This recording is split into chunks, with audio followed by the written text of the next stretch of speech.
First, you have some time to look at questions 1 to 5.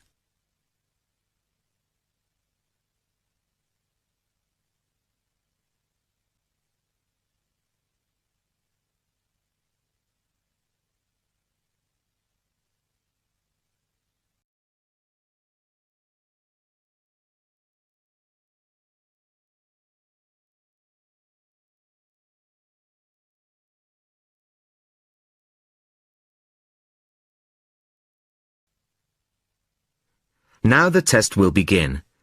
You should answer the questions as you listen, as you will not hear the recording a second time. Listen carefully to the first part of the conversation and answer questions 1 to 5. Good afternoon. How can I help you? Hello, my name's Kevin Brown. I saw your advertisement in today's local paper, apartments to let in all areas of the city. Yes, Mr. Brown. We currently have several properties available. What part of the city were you thinking of? Well, city centre ideally. OK. And what price range are you interested in? I don't really know. What have you got? Well, prices start at £400 a month, going up to £1,000 a month. OK. And what's the difference? What does the price depend on? Well, the number of bedrooms, mainly. Uh-huh. The cheaper apartments have 1 bedroom, while the most expensive have 3 or 4 bedrooms. OK. 2 bedrooms would be nice. So I'll say 2 bedrooms up to £600 a month. Mm-hmm. Do you have anything like that? Right, sir. We have... just give me a moment, please. Mm-hmm. We have 2 properties that might interest you. One is in North Street. It's a very nice apartment, but it's £750 a month. But that includes a private parking space. £750. That's a bit higher than I'd like to go, really. Do you have anything less expensive? Yes. We have another one at £625 a month. £625? Mm-hmm. All right, that sounds interesting. Where is it? It's in Cornell Road, at number 12B. I don't know that. How do you spell it? It's Cornell.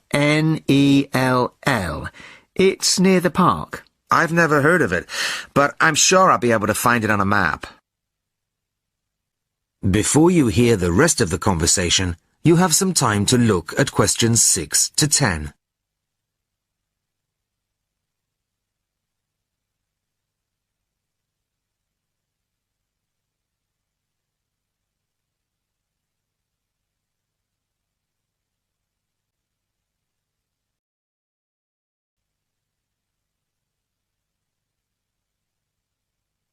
Now listen and answer questions 6 to 10. So, would you like to see the apartment, sir? Yes, I would. I'd like to rent somewhere fairly soon. Would tomorrow be possible? Sorry, I'm afraid nobody is available all day tomorrow. It's quite a busy time of year for us. I see. But if you're free later today, you could see it at 5:15. Sure, no problem. I could manage that. OK. So that'll be 5:15 with my colleague Jason. He'll meet you at the apartment. That's fine. And one more thing. What do I need to provide to rent an apartment with you? What documents, that kind of thing? Yes, of course. Do you have a job? Yes, I work in a travel agency. Well, a reference letter from your employer, saying you work for them, and a deposit, which is 1 month's rent plus a fee of £60. What's that for? It's an administration fee to cover the cost of preparing the contract. OK. And one last thing. When would this apartment be available? It's empty now, so you could move in as soon as the contract was signed. That's great. Thanks very much indeed. Bye. Goodbye, Mr. Brown. That is the end of section 1. You now have half a minute to check your answers.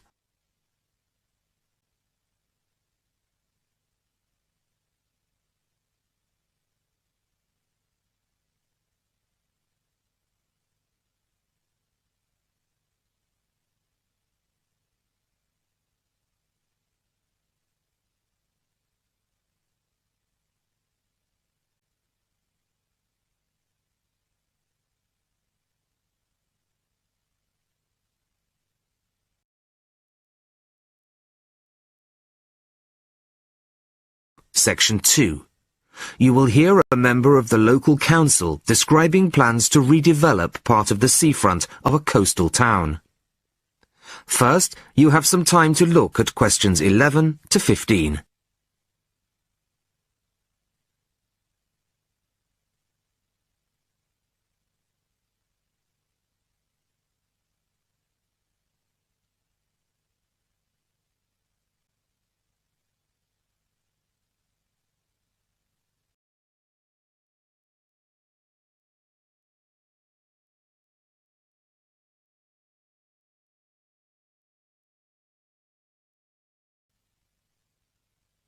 Listen carefully to the first part of the talk and answer questions 11 to 15. Good evening, everybody. I wasn't expecting to see so many people. Clearly, this is an issue of great local interest. Thank you all for coming. Well, as you all know, I've come to talk about the Council's plans for redeveloping the western part of the seafront. Firstly, of course, the Queen's Parade shopping centre is to be demolished. It was built on the cheap and in a hurry in 1953 and recently came third in a national newspaper's ugliest buildings in the country list, so I don't think anybody's going to miss it. The question was, what do we replace it with? Well, after consultations with the local community, we decided, as I'm sure most of you are aware, to replace it with a complex of small shops and workshops, plus a 3-screen cinema. We particularly didn't want another bland glass and steel shopping centre full of the same old chain stores as every other town centre. No, this is our chance to do something just a little bit different. I'll start at the top. On the 3rd floor will be a cafe and a restaurant. Part of this will be open air, so people can enjoy a meal or a cup of coffee in the fresh air, weather permitting, of course. Below this will be the cinema, and below that, on the 1st floor, will be some much-needed council offices. We're getting very cramped in the town hall, I can assure you. On the ground floor will be 20 small shop units, ranging in size from 20 to 50 square metres. Also on the ground floor will be 5 workshop spaces, which we hope will attract small manufacturing businesses back to the town centre, providing some additional local employment. Underneath the centre will be an underground car park. Not a great big car park like in the present centre. Our aim is that most visitors to the centre will come on foot or by bus. In fact, the car park will be restricted to people working in the centre and disabled visitors. Then, and perhaps this is the most exciting part of the project, the beach in front of the new complex is going to be completely transformed. We're going to extend the beach. Yes, extend it. 10,000 tonnes of sand is going to be brought in to make it into a proper beach, instead of the dirty little strip of sand it is now. As well as being for the enjoyment of local people, we're hoping that a decent beach will attract more visitors to the town, and that has to be good for local businesses. Before you hear the rest of the talk, you have some time to look at questions 16 to 20.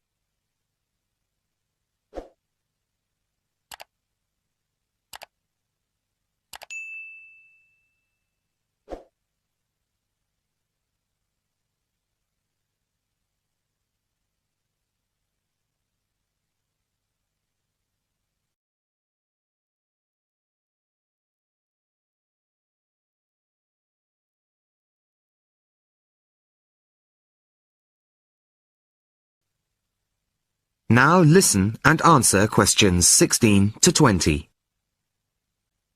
Now I must emphasise that these plans have not yet been finalised.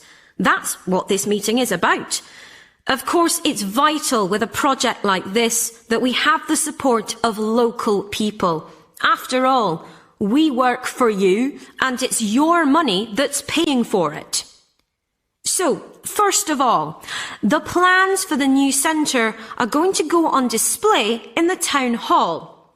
They'll be there from Monday the 5th of March until Friday the 6th of April. Plenty of time for anybody who's interested to get over there and have a look at them, I think. There'll be a suggestions box in the same room as the plans. Anybody who has anything to say is welcome to fill in a suggestions form. These forms will be looked at and taken seriously, you can be sure of that. Then on Tuesday, April the 10th, there'll be another public meeting much like this one, and in this same place. It'll start at 7 o'clock, and there'll be a chance for local residents to address the council. We'll also report back to you on the results gathered in the suggestions box. Anyway, I'd now like to hand you over to my colleague, my fellow councillor. That is the end of section 2. You now have half a minute to check your answers.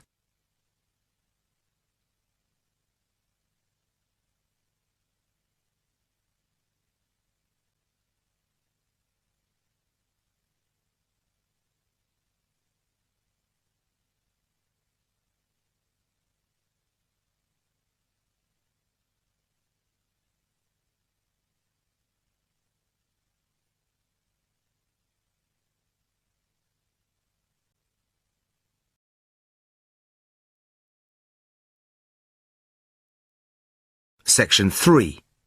Maria is a student at university. She has handed the first draft of an essay to her tutor. The tutor has read it, and now they are discussing ways the essay can be improved. First, you have some time to look at questions 21 to 25.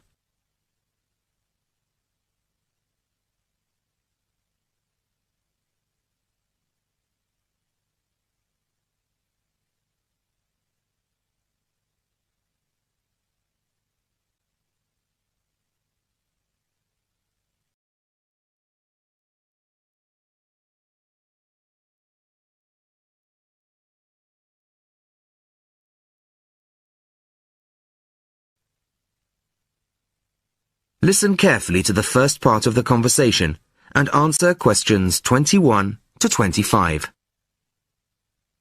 Well, Maria, I have to say I was quite impressed by your essay. It's a big improvement on the last one. Really? I'm glad. I put a lot more work into this one. I really spent ages on it. And it shows. You've addressed most of the problems I pointed out last time. In particular, the style and language are much more appropriate for an academic essay. So that aspect is okay? Absolutely. If you carry on like this, you shouldn't have any significant problems in that department. That's a relief. I've been quite worried about that, although I've been reading a lot of other essays to try to get the right style. Well, I'd say you've been successful. There are just one or two minor things you could look at. Your punctuation's quite basic. It's really just full stops and commas. And parentheses. Brackets? Yes, brackets if you prefer. In academic writing, these are best used only occasionally, if at all. You use them rather too often. Okay, I see. And I'm sorry to mention it, but your spelling. I know, but I'm working on a foreign computer. The spell checker doesn't work for English. Are you sure? Have you tried changing the setting to English? No, I haven't. Well, I should see if that's possible. I haven't marked you down this time, but, well, some of my colleagues are a bit old-fashioned about spelling. I'd try to get that sorted out if I were you. Okay, I understand. I'll try to change the setting. Before you hear the rest of the conversation, you have some time to look at questions 26 to 30.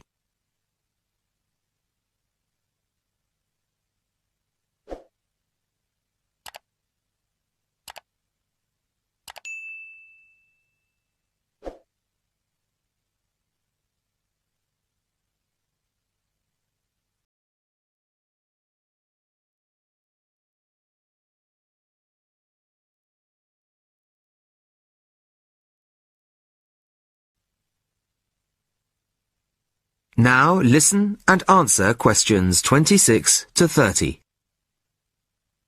The only major problem I have with the content of your essay is the introduction.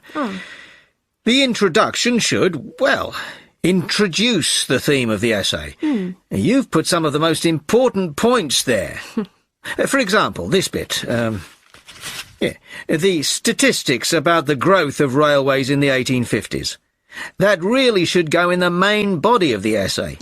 And so should this paragraph about changes in patterns of employment. In general, I'd say your introductory section should be no more than half as long as it is at the moment. OK. And I should move those points forward? Precisely. And going back to the railways, they're one of the most significant factors for change in this period. But apart from those statistics in the introduction, you only briefly mention them. I'd like to see a lot more on that, and the influence the expansion of the railways had on patterns of social and economic behaviour. You mean how with the railways people could travel to find work and could meet people from other areas? Exactly. Then in the midsection, well, it's not a big thing, but this quotation from the Times. You think it's too long? Well, you said it. I couldn't think of a way to shorten it. Do you think it's really necessary?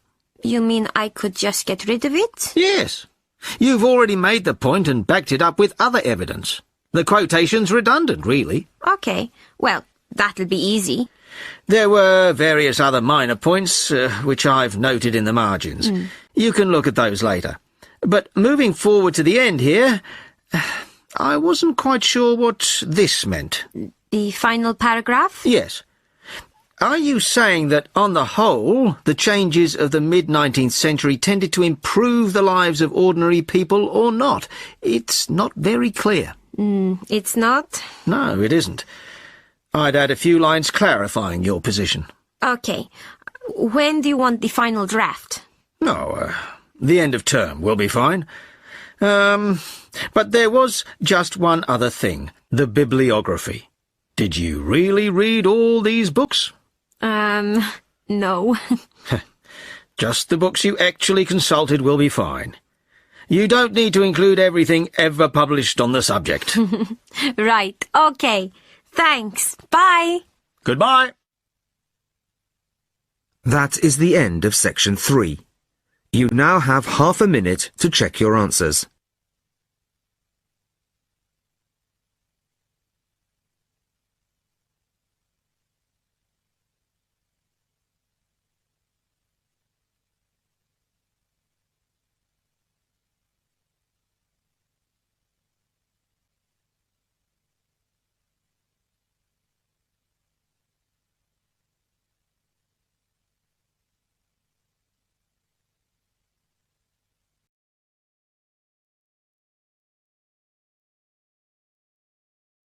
Section 4.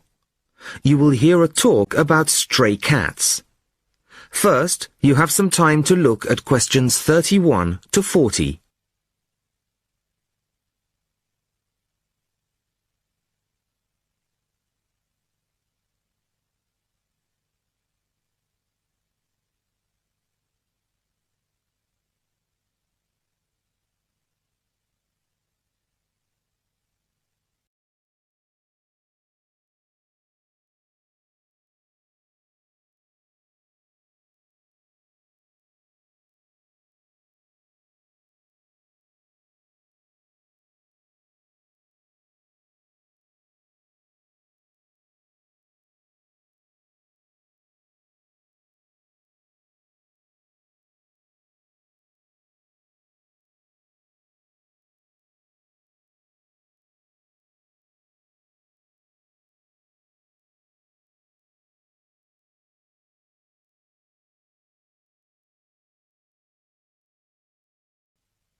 Listen carefully to the talk and answer questions 31 to 40.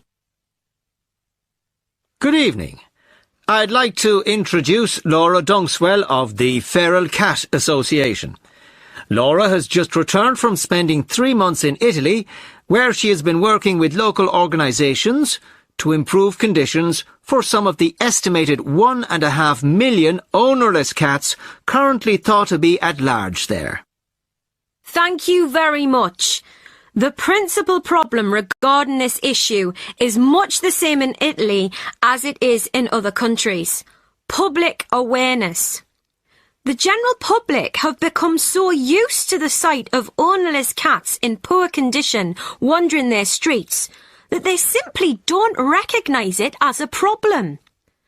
While some will put out scraps of food, the majority see feral cats in much the same light as, say, seagulls, a form of local wildlife which is of no particular concern to or responsibility of the human population. Of course, there are plenty of individuals who do take responsibility for cats in their areas, providing appropriate food, emergency veterinary treatment, and perhaps indoor shelter.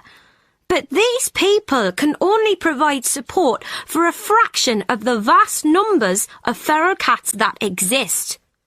So, what's to be done? Find loving family homes for all feral cats? Well, that would be wonderful, of course, but unlikely to happen anytime soon. The two main focuses of our work are sterilisation and education. Sterilisation is usually only performed on female animals. It may seem a drastic intervention, but it benefits both the sterilised cats who will not have to suffer the health consequences of endless pregnancies and also the feral cat population as a whole, as controlling numbers reduces competition for whatever slender resources of food may exist.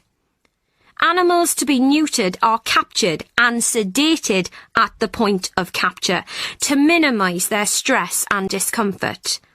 They are then taken to a temporary centre set up by a local organisation, and the operations are carried out under anaesthetic by trained veterinary surgeons, all of whom kindly donate their time. Now, while domestic cats can recuperate in the comfort of their owners' homes, feral cats have no such luxury. They are kept at the centre for around 24 hours, then returned to the locality from which they came. Dissolving stitches are used, and each cat that has been operated on has the tip of one ear clipped, a sign that the animal has already been neutered. A few animals have been electronically tagged and their progress monitored. In general, it has been found that neutering does not diminish an animal's chances of survival. On the contrary, the evidence suggests that sterilised females have a significantly improved chance of remaining in adequate health. The other focus of our work is, as I said, education, publicising the issue and raising awareness. Our current poster campaign is a translation of the widely used slogan, "A kitten is not just for Christmas." At present, resources are rather limited, but, funds permitting, a campaign of radio advertisements is planned, perhaps in the run-up to next Christmas, reminding people that families may quickly become bored with the responsibility of owning a domestic animal. Last year, we used newspaper ads featuring pictures of emaciated strays and highlighting the fact that abandoning an animal simply transfers your problem to somebody else. Which leads me on to the final point I'd like to make. Organisations such as ours are sometimes depicted as being mainly for sentimental animal lovers. Well, I make no apology for that, but our work has a wider importance than the welfare of cats. Ownerless cats tend to quickly fall into ill health and can become a health hazard in various ways, including the spreading of disease and parasites. Children can be especially vulnerable to this, as they are more likely to handle an infected or infested animal. Thank you very much, Laura. That is the end of section 4. You now have half a minute to check your answers.